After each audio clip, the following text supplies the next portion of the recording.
real estate related things all day, but occasionally I'll look at the stock chart and see So what's going on. you broke the stock addiction. I think it's I safe to did. say. Yeah. Yeah, I didn't think that was possible, but it No, you did. apparently Yeah, I'm is. proud of you. You you're on the road to recovery. You're probably what, 7 years sober now, at least. Sober from day trading? No, it's Day been longer trading. than that. Yeah, Oh, longer really? than that. Wow. Good for you. Like close to 10 years at this point. Nice.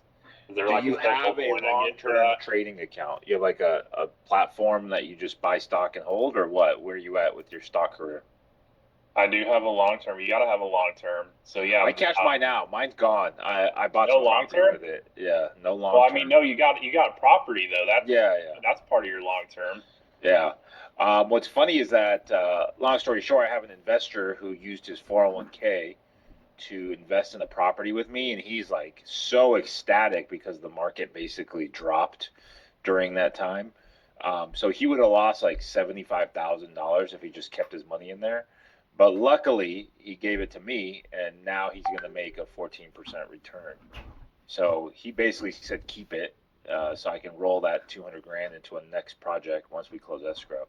Oh, So it's kind of, nice. So yeah, he's lending money on a project you got. yeah, off his 401k, off his IRA. Isn't that cool? I didn't know Oh you could yeah. even do that. Yeah, there's companies I've seen. I used to go to like investor meetups, and there's like some guys that do that, and they would kind of let you know about it. So that's Nice. cool. Yeah, I have no idea who's in here. It just looks like me and you, but I'm sure there's a room full of people. I'm sure Tim Whitman's here. Is Tim here? Yeah, No? It's Yeah, I'm him. here. There we He's go. there. There he I is. hear his What's up, voice. Tim? I hear his voice. I don't see anyone. I just see myself and then Tyler from time to time. Maybe it's a setting on my screen here. Do you see everyone, Jason? You only Jason's see here. who talk. There we go. Oh, okay. I can only see who talks. I don't like that. I want to see everyone. How do we change that? Is that a Tyler setting or my setting? I can change it on my side. Maybe your side. I mean, I can make you co-host. Maybe that helps. Let me No, it's just on see. the top right there. You click Top view, right. Oh, we got and a then you Zoom click professional. multi-speaker. Yeah. Oh, he just hung up on him. No? Okay, well, we tried. Look, I got a cell phone on here. It's okay. There's people there. That's all I care about. I'm not just talking into thin air. But today's topic, Tyler, and you can help me with this topic, is the top 5 things I've learned in real estate that are horrible. Basically, things not to do. But you could jump in there too, and then all the rest of you guys and girls who are in this can interject along the way with your. Think of one. I want to hear from almost everyone in here of one thing that you personally hate in real estate, and that just because I have brand new agents on here, I have agents who are watching who or people who are watching who want to be agents. So I want to give them the fair warning, right? My Instagrams don't buy real estate. I still believe you should buy real estate, but you shouldn't. You shouldn't just buy it to buy because it is a hassle. It's not for the faint of heart, and I think real estate's kind of the same way. But to segue from that, Tyler, and you can give me your number one. But my number one thing I hate about real estate is that there's just so many hands in the pot. This could be just me venting, but you have a buyer's agent, you have a seller's agent, you have an escrow officer, a title rep, an inspector, a termite company. You have a buyer, you have a seller, you have a lender. What am I missing? You have a TC. There's so many people that you have to communicate with, and that kind of makes my life a living hell. Just dealing with so many different people. And don't forget, you have the banks, right? You have banks that you have to deal with. And then there's communication between all these parties, and everyone has to stay on the same page. And it's like a game of telephone where someone says something and it goes to the next person. But in real estate, it seems like the telephone's always broken and no one is able to get on the same page. So Tyler and I talked about this the other day. It's like pick up the phone. Everyone get on the same page. We're making introductions. We're introducing you to sellers, buyers, lenders. Where's the disconnect, Tyler? And so that's kind of my number one pet peeve in the real estate. And the solution, I don't want to make this like a venting session. Well, it could be. It could be at the end of the day. But the solution is to pick up your phone, in my opinion, is to make sure your lines of communication are open, perfect, and communicating. You don't want to be that guy who doesn't respond to emails, to text messages. I have a phobia of people with unread messages and text. Like you look at their screen and it says 200 unread text messages. That'll give me anxiety for days. Like just to think about, I don't even want to text that person. So the solution is to make sure you're not that guy. Make sure you're following up with people in a timely manner. Make sure you're going after it all, and making the lines of communication as open as possible. So that's my number one problem and solution, Tyler. What do you got for me? On that note, like I would say, like take a step beyond just answering your phone because we say that all the time. Like, hey, you should be responsive. You should answer your phone. And like for those of you guys who aren't like as active in the business day to day, it's the funniest thing. But I kid you not, like if I look at the people, even just on the team, out of 80 people, if I look at the ones that are easiest to get on the phone, it's so counterintuitive, but it's literally the people that have the most deals going on. They're the easiest ones to get on the phone. Interesting. Whereas like the people that are hardest to get on the phone, uh, not everyone that doesn't have a lot of deals going on is like this, but like across the board, on average, those who are hardest to get on the phone are the ones that have the least business going on. So it's just kind of interesting to see that dynamic. Again, not 100%. There are some people that haven't yet built up the business that are very responsive. So I'll acknowledge anyone who's hearing that like Tyler. No, I'm responsive. I'm like I see you. Don't worry. Yeah. But I would take it a step further and say that it's not just about you being responsive, it's you taking initiative and kind of taking ownership of the fact that communication's up to you. It's not just up to you to respond when someone's reaching out to you, but you got to be the one that makes a call happen.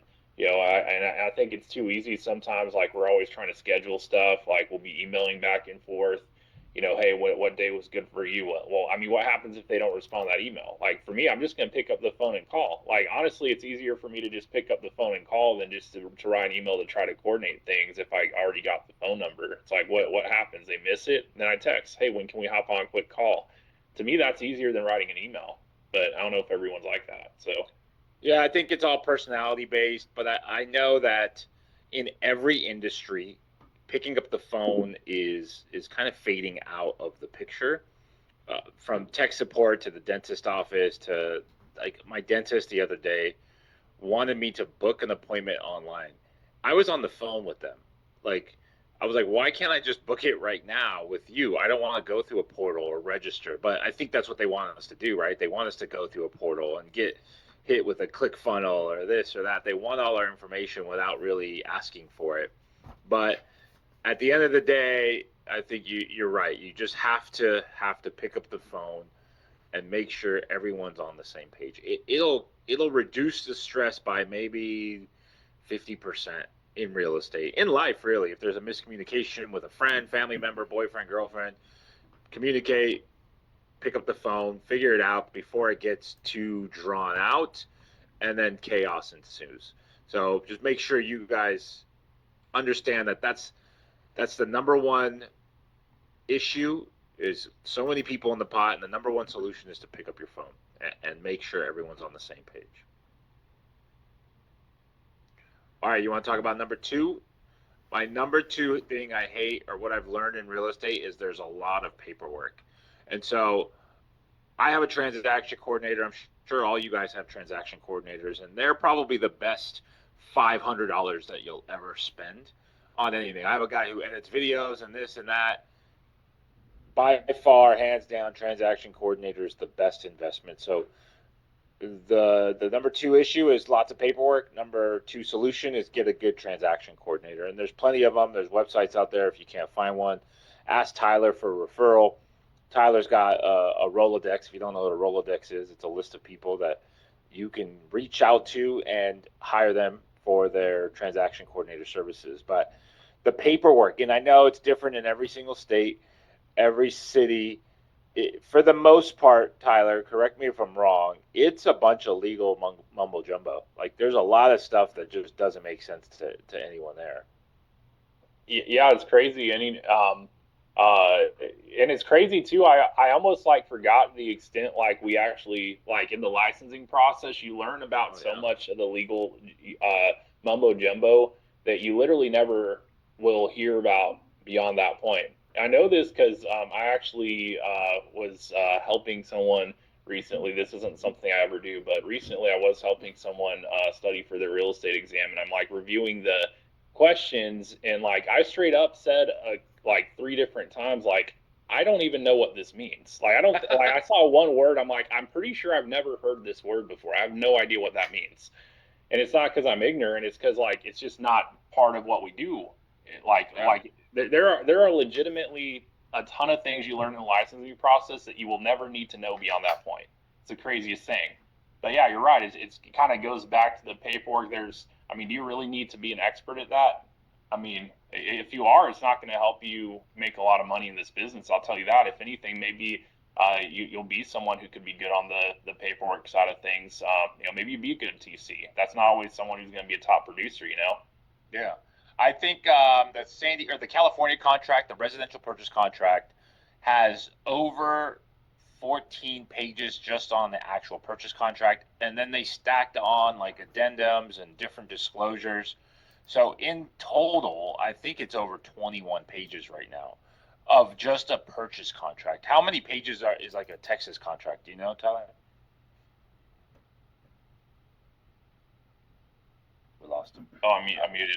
Oh, I think it's 12. I honestly haven't looked at one in a little while, but I believe it's 12 pages. Tyler's living the life of the rich and famous EXP late leader. He hasn't looked at a purchase. I've looked at a purchase contract like 12 times today, Tyler. We got to get you back in front of the contracts and knowing this stuff. I think that's one of the things I hate is the contracts, right? But to your point, you're like, do you need to memorize all this stuff? I would say memorize most of it, right? I wanted to be the best at contracts back in the day because I was able to navigate through a contract successfully and take advantage of certain agents who didn't know the contract. So, for example, we have an earnest money deposit here in California. I think you guys call it what do you guys call it there, where you have that fee down and you get a Oh no, refund? you got earnest money, you got option money. Option Options. money, yeah, option money. So our earnest money, we don't have option money. So our earnest money basically is in the contract to secure both parties. It's pointless if you know the contract. You know that putting down a deposit is kind of pointless. There's no real purpose behind it unless you remove your contingencies, and contingencies are riddled throughout this contract that we have in California. Last I counted, and this was probably 2 years ago, there's probably 17 different contingencies alone. So that's inspection periods, disclosure periods, appraisal, loan, HOA docs, title docs. The list goes on and on. Those are all your earnest money's contingent on all those being cleared and signed off.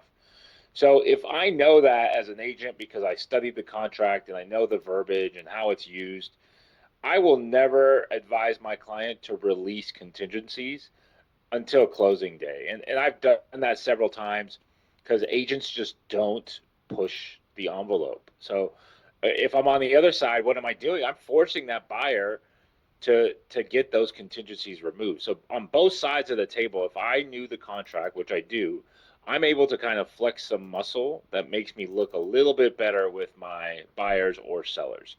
When it's with selling listing agents, as a listing agent, I'm getting that earnest money deposit released within 10 days or less. What does that do? It just gives my seller peace of mind, lets him focus on his next move. He just made 10 grand. The contract releases that deposit. But at the end of the day, as a buyer's agent, I wait and wait and wait just to protect my seller. So the document part of things is just a headache. It's a nightmare. I would say study it to a certain extent. If you're in a state like California that has 21 pages or whatever it is, I would study it. I wouldn't spend too much time on it because that's more of a transaction coordinator's position, but I would know the ins and outs of everything for sure. Yeah, you should know your contracts for sure. Like just the key is to know like what goes in the blanks. Like what does this mean? To the extent you know that, you'll be golden. So, and that's probably the best thing I did to learn the contracts is like I made a template.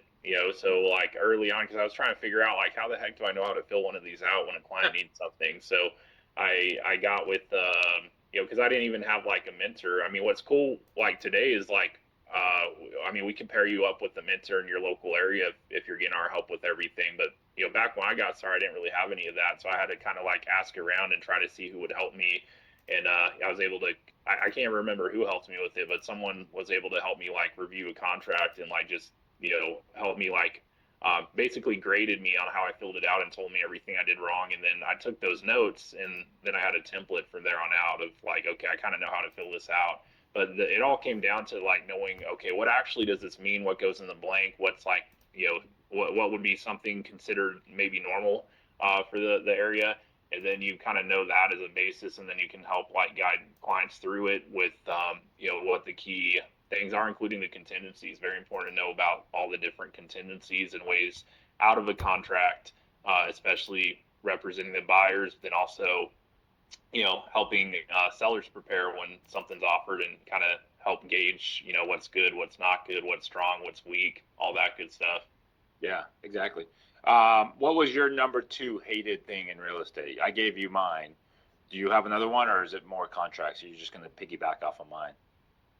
Yeah, I'd have to agree with you on communication being number one. Number two, yeah, I mean, I'm not the biggest. I've never been the biggest fan of paperwork, so I think I'll agree with you on that. Like to me, it's always been the it's just like the time it takes to kind of like deal with it, and especially the back and forth like negotiations. It's like, okay, we gotta correct this, or we gotta like, yeah, I just was never a fan. I can think of a lot of scenarios where it's just like, I had something else to do with my day, and then I'm back at my computer and have like people waiting on me wondering why I'm not like showing up somewhere. It's because I'm working on this document here. So yeah, I've never been a fan of that part of the business.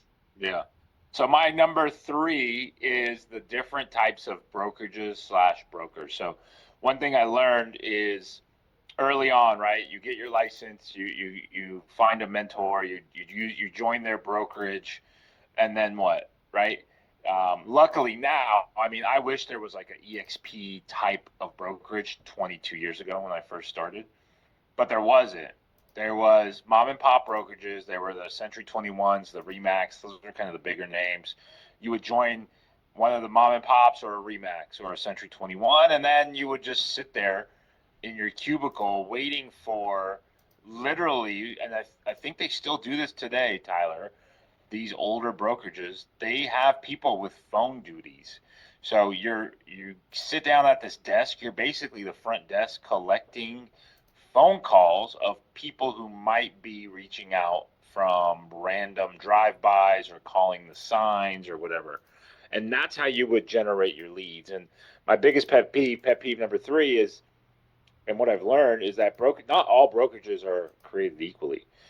If I had to start all over, I would say anyone who's a brand new agent needs to get, and Tyler's probably going to hate this, but needs to get on a team who's who has access to like the EXP, Real, or LPT downline model. You just have to do that now because look at me, I'm 40. Dang, I'm 40. It's crazy to say. My sister said I need sunscreen. I was like, oh, thanks, bro. But anyways, I'm 40, and my down. If I started with the downline, say whenever EXP first started, where would I be, Tyler? You think I would have, say, 2,000 agents? I mean that's like a trick question right there because like It's not a trick. Let's reword it. Would no, I have it's made money along the way in the last 12 years of just having a downline? Like I would have supplemental income oh regardless. well, yeah, yeah. I Yeah. mean I think you specifically would, but like I like does that apply to like it depends what you do with the opportunity. That's really the what I was getting at I with. think it could just based on like just say I'm a brand new agent, just started yesterday. I would join EXP tomorrow, one of these models, right? And then I would go tell I'm probably 20 at this point, 21, really gung ho about getting licensed. And then I would go tell two of my friends who are seeing my short term success, my 1 day success on the phones. I'm getting leads. I'm posting on social. This is just day one. I would call my friend Jason and be like, "Hey man, this stuff is cool. This is how it works. Go get licensed." And then I would put him on my downline. right? He might produce, he might not, but I would still actively try to recruit my younger generation of friends. I think it's a little older at like 45 to like call my friend and be like, "Hey man, you should get into real estate.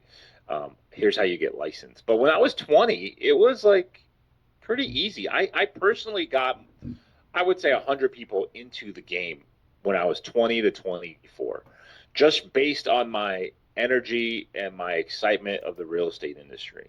And so I would recommend that for anyone starting off who's under 30 is to join a team who's going to teach you how to do stuff and then have access to a downline so you can start building that nationwide, especially with social media. But staying away from mom and pop brokerages, it sounds bad, but unless they provide you with massive amounts of value by leads, marketing, branding, tech, there's no real point in going there. They're taking 20% of your commission anyways with no added value. Let's say they just give you leads, Tyler. Maybe if they're giving you consistent lead flow, that's good quality I've leads. never met someone where that I've talked to a lot of people. I've never met someone that the only exception would be like someone who was a part of a traditional local team that had something that the team leader specifically was doing to invest into lead flow. But I've never heard of a situation where the actual brokerage was doing that. Not once have I ever heard that. Yeah, and that's the thing that people don't tell new hires or new agents, sorry, is that there's no secret sauce, right? We all know what to do to generate business. Unless you're buying leads as a brokerage, I worked at a small brokerage, right? They were buying Realtor.com leads before, and they were spending 25 to $30,000 a month on Realtor.com leads, which is fantastic for me because I was just sitting there answering all the phones and making sure I converted those leads at 10 to 15%. That worked, Tyler. That was the one benefit of joining that team until it wasn't. Until the guy goes, "Hey, we're not converting. There's three other people on the team who are taking leads and they're not converting." Now this 30,000 budget's cut in half to 15. Now you're fighting with two other agents, three other agents trying to get every lead. Now the budget's slashed to 5. Now all of a sudden the real estate division, Department of Real Estate changes the way commissions made, and now you have to sign an agreement before you even show a house. And so now Realtor.com leads are basically archaic. So it could be fun and dandy until it's not fine and dandy. But I need everyone to do their research before they go out there and sign with the brokerage. But at the end of the day, the mom and pop shops sometimes don't have all the resources that some of the bigger EXP, LPT reels do. Yeah, I agree. And I mean, like to your point too on the like it doesn't hurt to have additional opportunity because like with as you said at the downline that's an opportunity that in all the traditional models like the Remaxes, KWs, etc. like that opportunity exists, but it's not for the agent. It's for the person Broker. that buys Yeah. into the franchise. It's for the person that gets into leadership. It's not for your conventional agent, not even for your top producing agent. Yep. That's not for them, but it's for someone else within it. So, I mean, yeah, it's kind of like more of the entrepreneurial model is to put that opportunity, to give it to the agents, kind of like how all these other cloud-based companies in different industries figure out how to give, more opportunity, more choices to the people. Yeah. And just do your research, right? As a new agent, as a current agent, I know I said it's harder for people who are above 40 to build a downline. I mean, that might not be true. It just depends on what you're looking to do in your life. But Well, I'd actually, I don't know if I agree with you on that because, like, the people that I've seen that have built, like, it's usually the people that have the most life experience that have built, like, the largest groups from what I've seen. There's actually not a lot of people I can think of who are super young who have built a really large group. So I but think what that if it's day one? I'm talking day one. Today's day one of their real estate career. It's a lot harder as a 40-year-old, right? Probably a lot harder without a game plan to really grow that downline unless you get a couple years in and you build that storyline. But I could be wrong. I mean, at the end of the day, I know that the downline is the revenue that was missing in real estate over the last 100 years of real estate, basically. If that exists a lot sooner, I think a lot more people would still be in the game. A lot more people would be bringing in recurring revenue, and everyone would be chilling. I think that's kind of what was missing, and I don't like these other brokerages. I do because their competition is exposing what the downline really does, and that brings in income for people, where a small mom and pop shop doesn't have that. Yeah, yeah, exactly.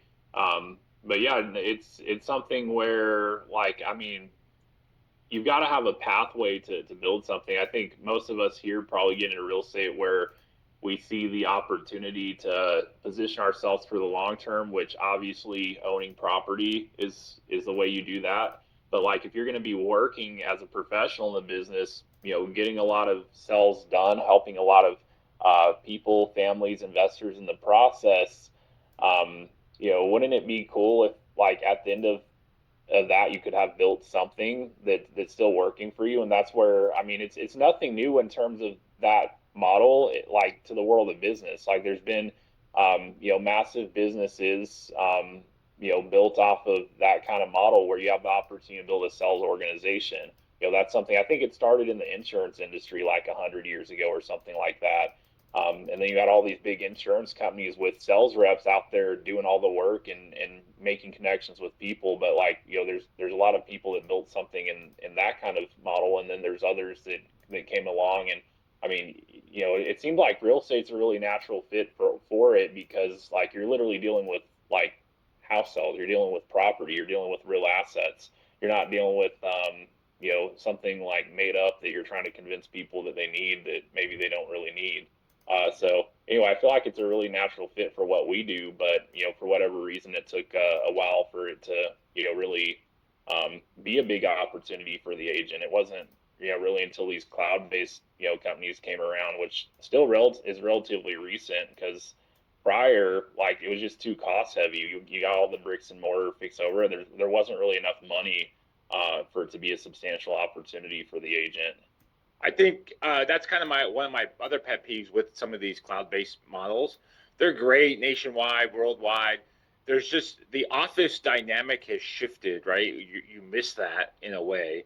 I think all of these companies need to have certain hubs. I think EXP does, but certain hubs in different major cities so people can get together and agents can brainstorm and deals can be kind of given out and talked about. That's why I like going to networking events because those deals happen there. Like I meet people at networking events all the time. I don't know if I told you the story yet, but I meet a person who manages rentals for a construction company. So they go nationwide construction. Anytime they get a job or a contract, that guy's responsibility is to house the 300 construction workers that are going to, say, Pittsburgh or LA. Coincidentally, I told him I had 7 properties, and at that very time, he had a construction crew coming to San Diego for 6 months. And these homes were vacant. I was trying to sell them, I couldn't sell them. He basically offered me $6,500 per home, which we took 2 out of the 7 and we turned them into rentals because that helped pay for the mortgage, right? We turned a negative into a positive. But I would have never found that if I wasn't at a networking event. There's a lot of deals in real estate that could happen if there was some sort of hub or office setting. I know EXP has the cloud-based stuff. Be in there, right? That's as Well, close as well, you're gonna get. the point with the cloud-based stuff though, it's not necessarily to network. Like that happens at other places. The cloud-based, like that's to get help when you need it. That's to like talk to your broker team, your support staff, your transaction team. Like it's to streamline all of that, but like it's not. I don't think it was ever. While you could technically network in there, I don't think that was really the big vision. Uh, to do it that way, I think at the end of the day, like networking is in person, and so, that's where you got to just seize the opportunity to get in the room with people. That's why, like, I make it a point. I've always made it a point with the team ever since I recognized the value of getting to events, which that's something, that's one thing I wish I learned sooner was like really the value of getting in the right rooms with the right people, like physically getting into the room. Because it took me a few years to really experience that myself and recognize just how worthwhile it is to like make it a point to get somewhere when there's a great opportunity. Like for instance, we have regional events coming up. Anyone on the team, we got something called regional rallies. Get to that. I'm a big believer in the value you'll get because you're going to meet a lot of top producing people, a lot of big leaders. See Prisma's going. That's what's up. So yeah, like I'd figure out which one's near you and get in the room. Because it's so worthwhile doing. It took me a few years to figure that out, but it goes to what you're saying. It's like yeah, there is a lot of value in the point isn't to remove that. The point's to like make it to where it's not something that you're having. Because like I even think back to when I got started, I literally joined the number one producing office in my area with KW, the biggest office. I just figured it was the place to go at the time because it was the one place I saw that had the biggest presence, the biggest I felt like they had the most to offer. I didn't know about any other kind of structures like these cloud-based ones we're talking about at that time. They, for all intents and purposes, didn't exist. This was 2015. But even then, even in 2015, years before COVID, thinking back to it, hardly anyone used the office. And there were 800 agents this office was there to serve. I didn't see, like, the only people I ever saw in the office were other people that were just like me trying to figure out what the heck to do. It was all the other people I saw in the, like, first month's training. Those were the people I would see in the office. I hardly ever saw any of the top producers. It was like a ghost town, and this was like an 800 agent office in 2015. Can you imagine, like, post COVID, what it's like at most of these places? Like Like, shut down at this point, probably. so it's not that there's no value. Obviously, if you got like a weekly meeting that people get together, like yeah, that's a great place to connect.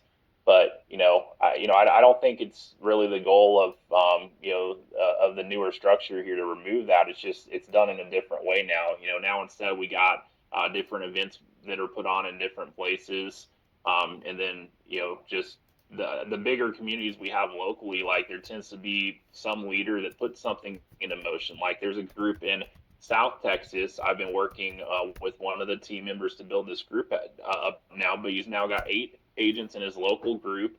And guess what he does? He facilitates a meeting every single week. He's always got something prepared because he's a mentor. He's learned a lot. He's done, probably 100 deals in the last 4 years since he's gotten licensed, and so he has a lot of things to share. But he's the guy that organizes that. So there's a place every single week that people who are in that area they get together. There's always at least 5 or 6 of them that show up, and they have that experience. But everyone can do that locally. You can either get involved with something like that, or if there isn't something like that, we can build it around you. And that's what we've been doing with a few people on the team. I like it.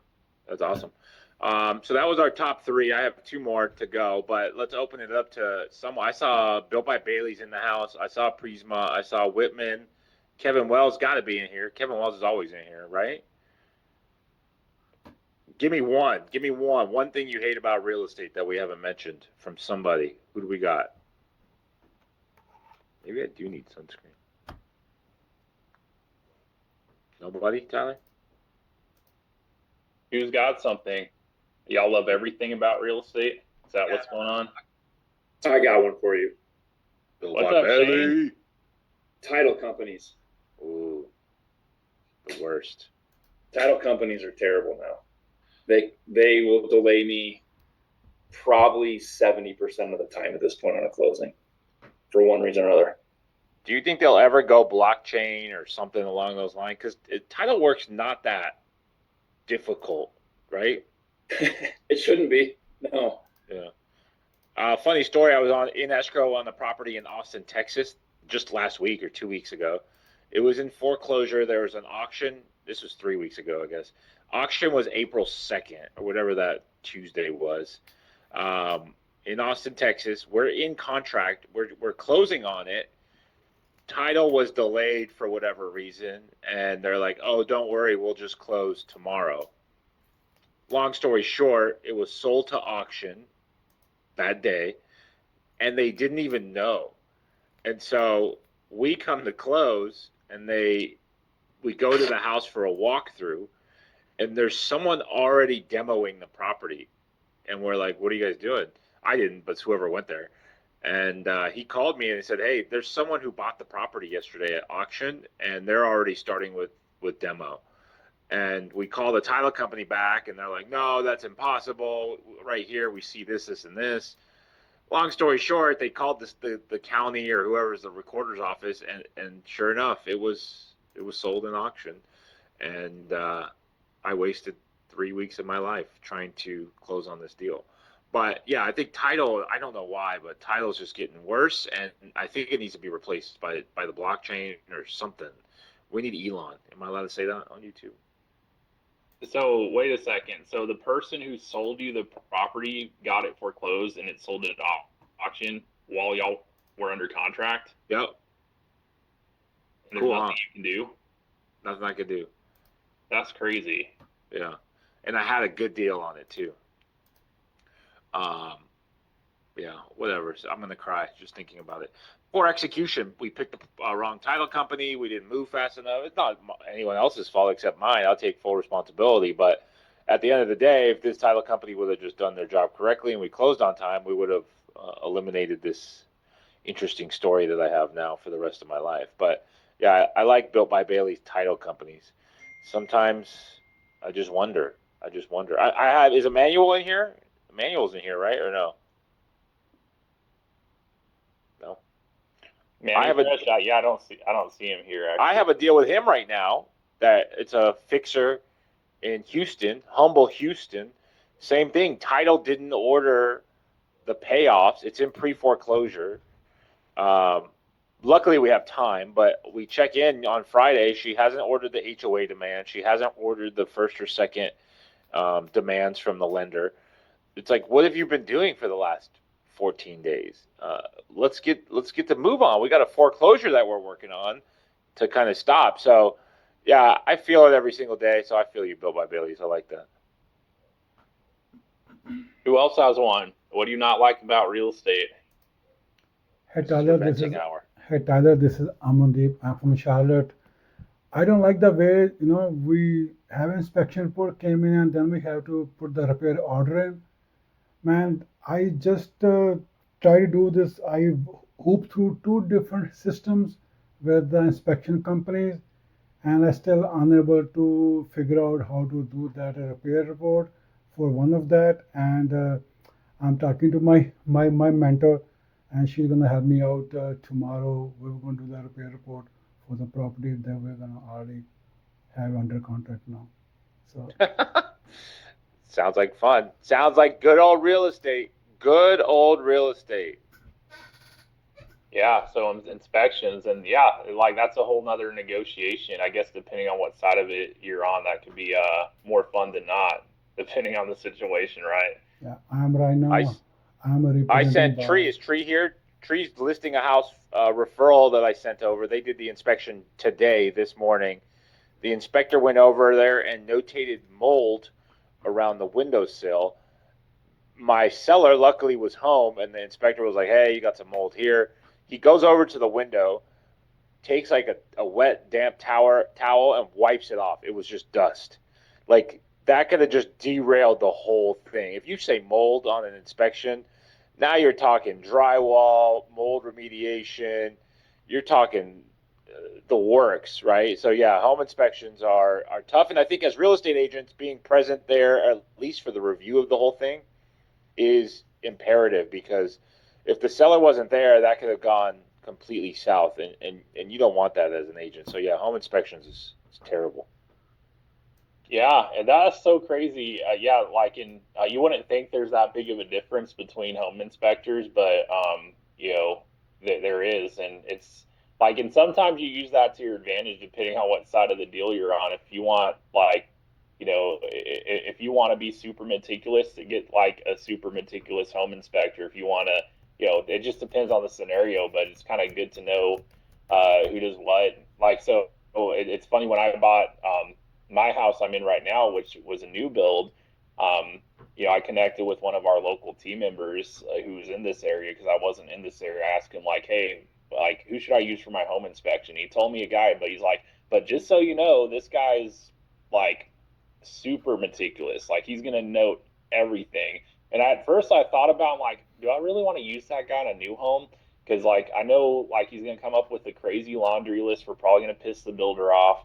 And I just decided, you know what, screw it. I'm gonna do it. Like use this guy. And sure enough, on a freaking new build, which if I walked in, I wouldn't have told you, like, shoot, it looks pretty good. And this guy freaking makes the longest inspection report I've ever seen. But most of them are like 20 pages. I kid you not, 65 pages. I Damn. don't know how he figured out how that much stuff to put on it, but like he was just nitpicking. Like if they missed a single spot of paint, it was on the freaking report. I felt so bad when I handed it to the builder, but you know what? I just asked her, hey, you said you'd work with us on everything, so here's everything. If you can take care of it, and they did. But I could Yeah. tell they weren't happy. But just yeah, there's some inspectors like it really is like someone with ADHD. They're gonna be like that. They're gonna like go with the comb through the house and put stuff on it that's not actually a deficiency, but like, hey, here you go. Yeah, that's crazy. And it just dawned on me that I have so many deals with you guys. I mean, not so many, but at least 3 deals out there floating around with everyone on the YouTube and Instagram and on the team. So don't forget, I'm a resource for you guys. If you have a fixer that no one wants to buy or a house that you can't sell, at least reach out. I could see if someone wants to buy it. I have a huge network for you guys. So we could figure out a way to wholesale it. We could double close. We could do whatever. If you want to just get your deal sold, let me know. But yeah, it's good to have resources with the home inspection world. I would stay away from some of the bad ones. Just review it online before you book, and then trust other agents' referrals for sure when it comes to home inspection. But my number four. And hey, real quick, a Oh lot yeah. of people don't know because I've had people ask me like, sometimes it's someone with the deal. It's like, hey, do you know anyone? Like if someone has a deal that's really a deal, I'm like, shoot, you gotta send it to the Joshes. At least send it to Yeah. Answers and Lending Tips, and kind of get their take on it. So yeah, deals. And then a lot of it also occurred to me the other day. I think a lot of people don't realize you're licensed to loan in Florida too, right? Yeah, we just got our first deal in Florida. We just got licensed like 4 months ago, 3 months ago. So shout out to the Colt baby. Got our first Florida loan. Aranda's in charge of that one. We just submitted it today. We'll let you know how it goes. Hopefully it goes well, and then we get more Florida deals. I posted yesterday that we lend in Florida, and I got like 4 agents reach out to me outside of this group. So we're gonna grow in Florida. I didn't realize it was such a good market until the last 24 hours. Good price points, 300,000. Like it's affordable still. Where California is kind of like $1 million your average home price. You got to put 200,000 down. They're few and far between on those transactions, but Florida seems like there's a larger market. So we're licensed in Florida, Texas, California, and Arizona. We have not lent in Arizona yet. That one seems to be a tougher market when it comes to lending. Lots of lenders out there. So if you're in Arizona and you want to try us out, I'll give you $100 million just so you. I don't want to get And arrested. they're asking like they're already demanding like in North Carolina, Colorado, they're asking North Carolina's next. South Carolina, I want to link up with a couple of the big dogs out there and get licensed. It just costs money. Like it's just $1,500 per state. I just have to have the deals come in. If I don't have the deals to make it worth it, then it's not no, not going to tickle my fancy. So if you're an agent in those states and you want to work with me and I want to get licensed, you got to send me deals. We got to work together, build your business. Tyler and I will set up your funnels. You'll get the buyers. We'll force you to do home tours, right, Tyler? We'll get you the leads. We'll get you the leads. You just have to close them. we can get you leads left and right if you're willing to call them when they come in and at least follow a couple of simple steps. The Yeah, basics. If you're willing got to the do the basics. basics in life, we're Yep. willing to do the basics with you. But my number four on that point, kind of, is my biggest pet peeve is real estate agents, and not for the reason everyone's going for. I think real estate agents are the greatest asset in the real estate world because they are the guardians of the transactions. Essentially, they're protecting people left and right, but they also have the keys to opportunities. So they see these off-market deals. They see clients who have mortgages who need a buyer. So for me, a real estate agent is kind of my lifeline. Like I love all agents. Some of you guys are built differently. Some of you guys are not as smart as the others. Some of you guys are geniuses. Some of you guys are hard workers. Some of you are not. But you're all have a piece in my heart. But my problem with you guys, and hopefully we can change this, is that not all of you guys own homes. So I don't get that logic. But I get it if you're newer, fresher, younger, maybe you just haven't had the opportunity to buy a house. But if you're in year 15, you shouldn't be renting anymore, Tyler. Unless you're Grant Cardone. He's like, yeah, you gotta rent where you live, bro.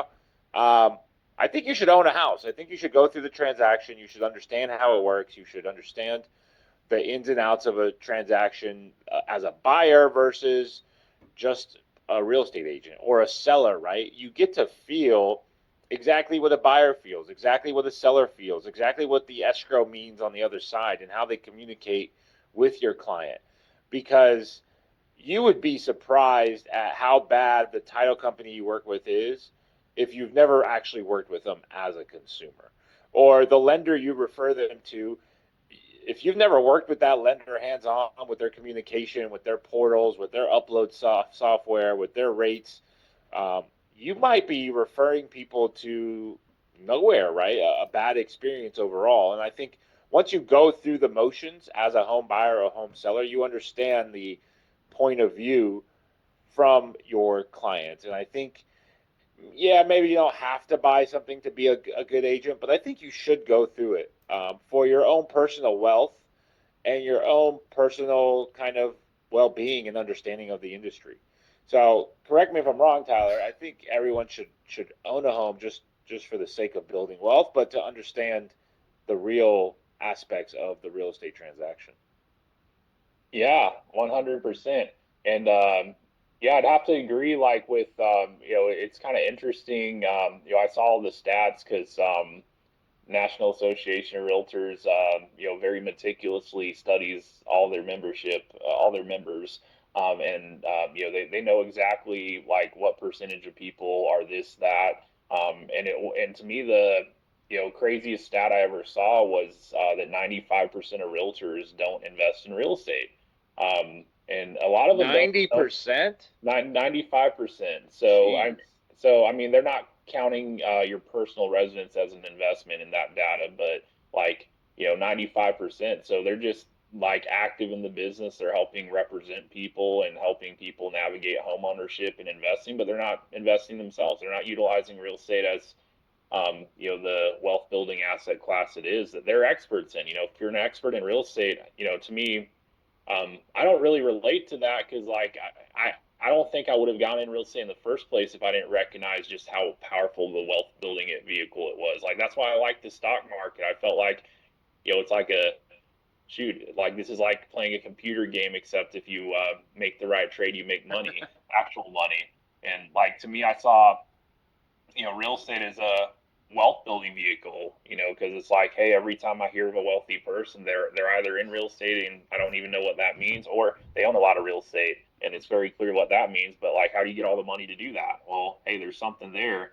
So yeah, it's an interesting thing about our industry how most people don't really tap into that aspect of it, and really do everything they can to get their foot in the door with building equity in properties beyond the one they live in. But I mean, the one you live in is a great starting point for anyone out there, especially leveraging a FHA loan, a VA loan if you got that, a physician's loan if you're that kind of professional, whatever you can to get your foot in the door, to build equity. It's just because once you have that property working for you, that's some serious leverage. It's doing work for you when you're out there doing something else, and that includes Yep. us real estate professionals. Hey, we're doing commission based work. Like a property can be doing work for us too over the course of time. Building and gaining equity and value. And don't forget the fix and flips, the wholesale opportunities, the double closes, stuff like that that no one really thinks about in real estate.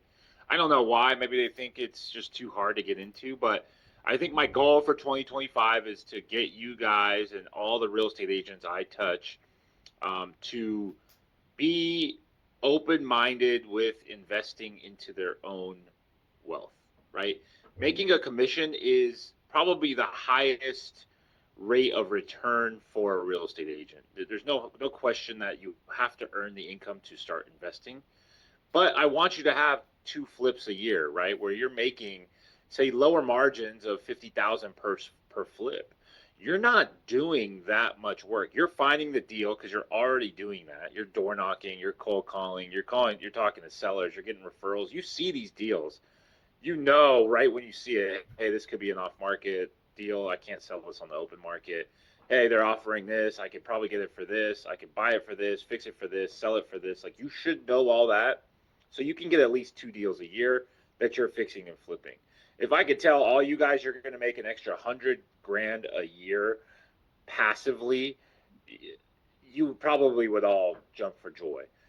I think I can get that done for all you guys, right? I know my boy, um, Oscar, he was door knocking for me. Not really for me, just for himself, right? This was 3, 4 years ago. I got Xavier. I don't know if Xavier's here, but Xavier still sends deals. He's working the off market kind of order houses, stuff like that for extra income. You guys just have to look at it as another lead source and another stream of income. You're still going to do your transactions. I want you guys to close as many real estate deals as a real estate agent as possible because at 2.5, 2% per transaction, you close 100 of those a year. You're doing good, right? The gravy on top is the flips, the other deals. Some of these deals you buy and hold and rent. But I want you guys all to get to that point, and I want to teach you guys how to do that. Whether that's identifying projects, so you let me know what you see out there and what you need help with, and I'll stick it into a course. I mean, at this point, we know how to make courses for free. We'll make a 1 day course, a 1 day boot camp, a quick Q&A for what you guys are experiencing, and we can just build that out so you guys can all learn how to build wealth. But that's my pet peeve. Number 4, agents who don't own real estate. And my solution is to go out there and buy, learn, understand it, and become one with the market, with the industry.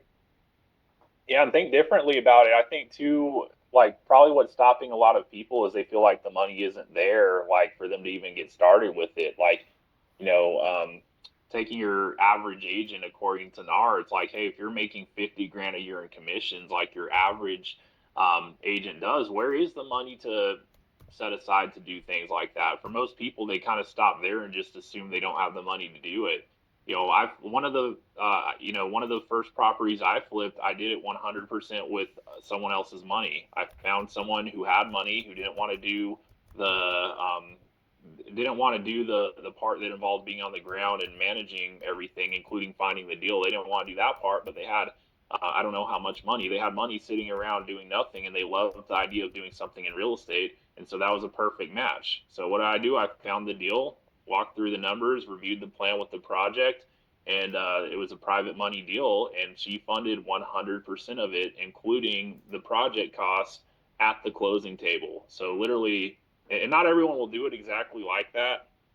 But point is, it's like if you can find a deal and make the right connections, like even if you're not the money person, you're either the money person or you're the person putting it all together and making it happen. But if you got one of those two things, you can do deals. Yeah, you'd be surprised. There's a lot of people out there with extra cash who want to do projects. They just don't know how to. They don't know how to spot the opportunities. They don't know the crews.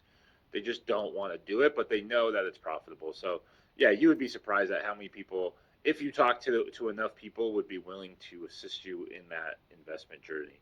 And not every flip's going to be a slam dunk or a profitable one. You're going to learn with each one. Some of them you might have to refinance and keep. Some of them you might have to Airbnb. Some of them you might take a loss on. But I want to teach you at least the basics to know how to identify. If you get it deep enough, you can't lose. If you get it discounted enough, you can't lose. It's like one of those options that you guys buy. If you're first to see or get the news, you're gonna win, right? If you can get these option contracts at a low price before they hit the market, before things happen, before there's a bidding war, you're gonna win 100% of the time. And I want to help you guys identify all that. So that's my goal for 2025. That's a pet peeve of mine. Make sure that you buy real estate to solve my pet peeve. I got one more, Tyler. We got 3 minutes, okay? And I'll make this one quick. But I hate how archaic real estate is. From the MLS to the documents to the marketing that you guys send out to the mailers to the cold call, like it's so old school that I just don't know when we're going to turn the corner or if we're allowed to, right? I think for some odd reason, the tech in real estate is always behind. It's always slow. It makes no sense. Like we just got DocuSign like 10 years ago. Like I don't know where DocuSign was. I think they're year 14 or something. But real estate didn't allow electric signatures for so long. Like California, I have to sign loan docs with a notary. I don't know if that's the case everywhere, but I know there's states where you can sign your final loan docs or your grant deed with a mobile online notary. I've done it before in different states, but for some reason, California, you have to sit there with a random overweight guy or a weird girl, and we have to sign 300 pages with each other in the comfort of my own home. Like, I don't want these people in my home. Just, I want to do it online. I'll show you my ID. It matches me. I guess with AI now, and what's that thing where they change your face? It's kind of, you might have to avoid that. But I hate real estate because it's so archaic. But at the same time, I don't have a solution for it. I think with social media, I think we're getting better at marketing. I think we're doing the right things to move the needle. I mean, look at open houses. Number one lead source for agents, still to this day. I don't know how, but that thing was made in the 1900s because they didn't have real estate agents, and that's what people would do to sell their house. They would put a sign out, and it would say "open house for sale," and people would come in, and then you would start negotiating. So I don't know what the solution is here, Tyler. If you want to beg to differ, it's just an archaic industry. Yeah, it's kind of funny to think about it like that.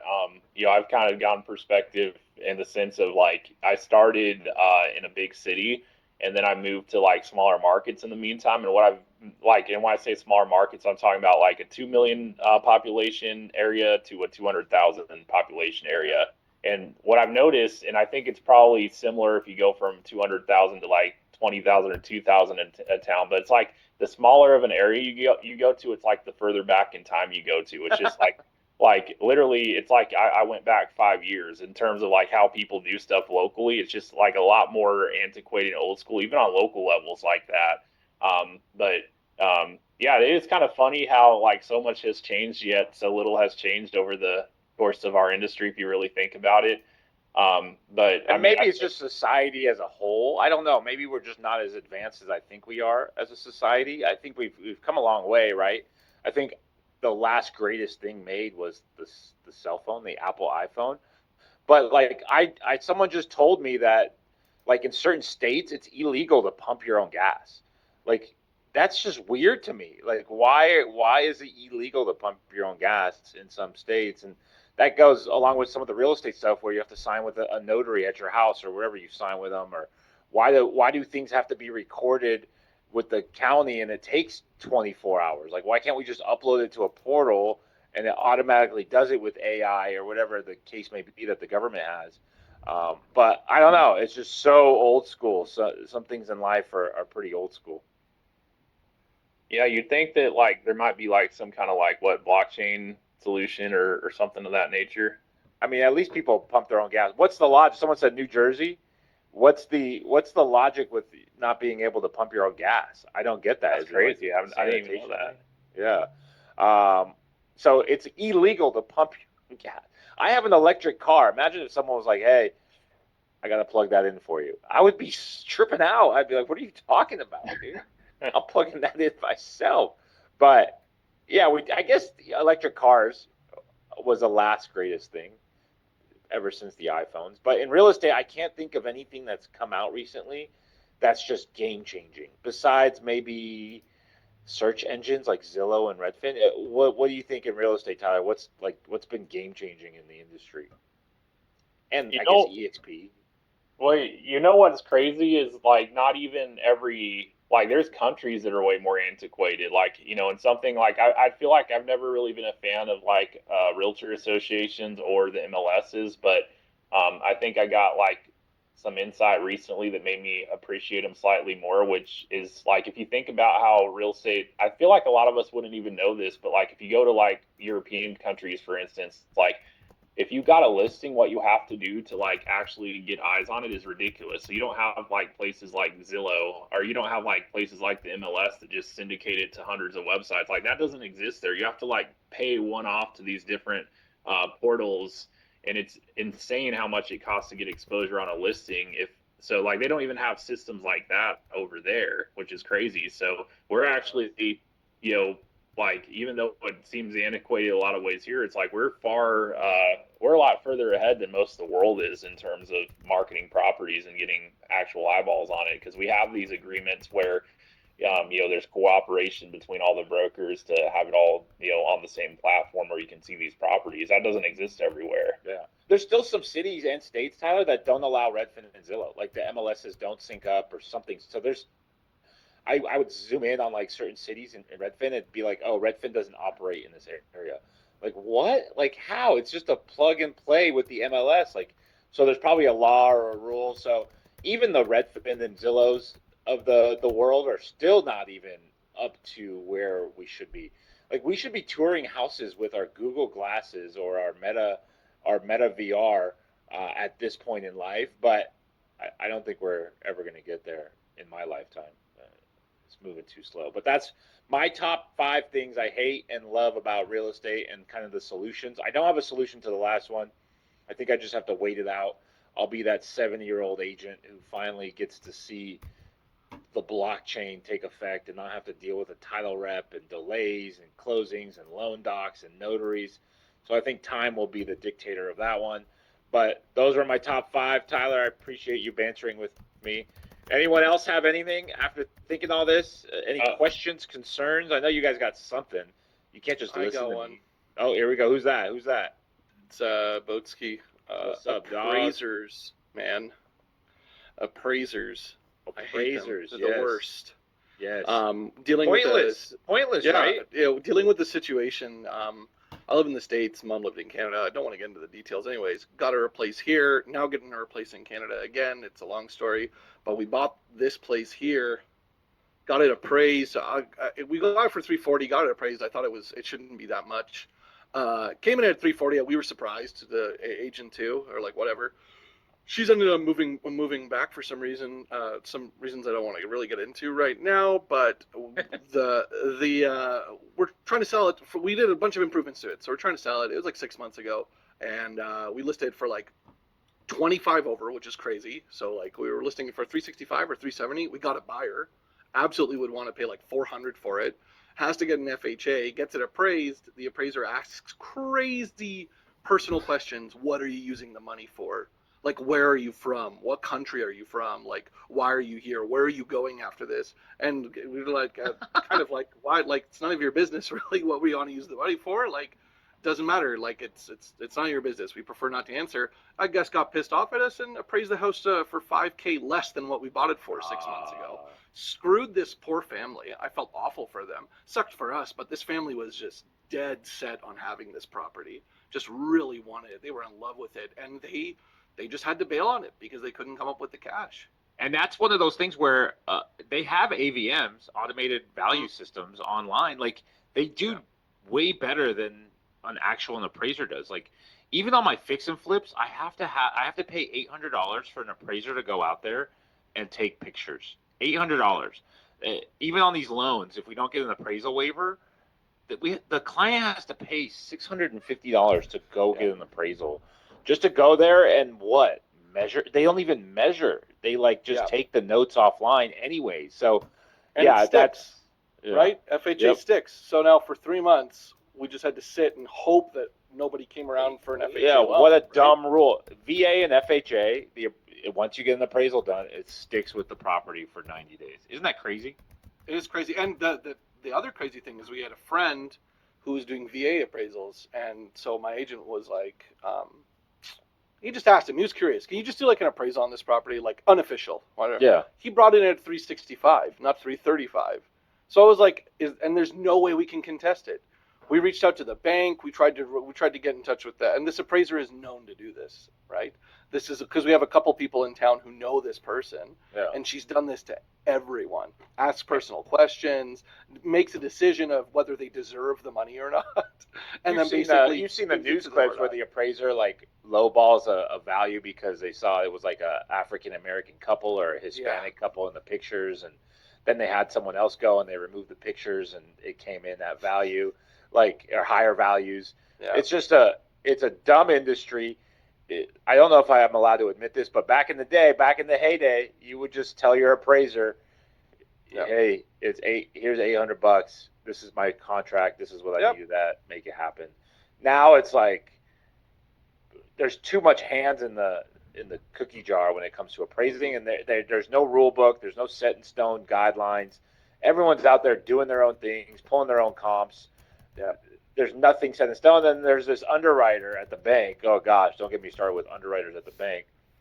Now they translate their own set of underwriting rules with this property, and then they ding it and say, "Oh, there's termite issues here. There's a broken chipped drywall here. It needs to be fixed." It's like such a headache. But yeah, I appreciate the appraiser rant. Yeah, just a little ranting there. I've been Yeah. dealing with that for like 4 months. Well, I know how you feel, man. I deal with that almost on a monthly basis with these appraisers. It's the biggest hurdle besides the home inspection in a real estate transaction and humans, right? It's you're worried about inspection and you're worried about appraisals for some odd reason when you shouldn't. You should be able to look online and see what the value is instantly. Have a good software that runs that stuff for you. With AI, that should be possible in the next 2 or 3 years. Inspections, I get. Everyone wants a perfect home, so I can't really escape that. But hopefully, sooner than later, some AI tool will come in and inspect the property with a laser. All right, that's it for me. I gotta go. Camera guy charges overtime. It's 5:09. I owe him $9. I appreciate Jake by State Farm. It looks like Jake from State Farm donated $1.49. Jason, you are rich, bro. You are rich. So I appreciate you guys tuning in. You can find me on Instagram. Don't buy real estate. Shoot me your deals. Shoot me your questions. We have the course at school.com/DBR. We have the new wholesale boot camp. I need feedback on that. So text me if you want the link for that. But it should be in the original school that you can kind of click on. But I'm here for you guys. My goal in life for 2025 is to get you guys all into the investment space. Get an off-market deal, flip it yourself, wholesale it yourself, make some money off of it, get an Airbnb. So I appreciate you guys being here. Until next Tuesday, Tyler, I'll see you next Tuesday.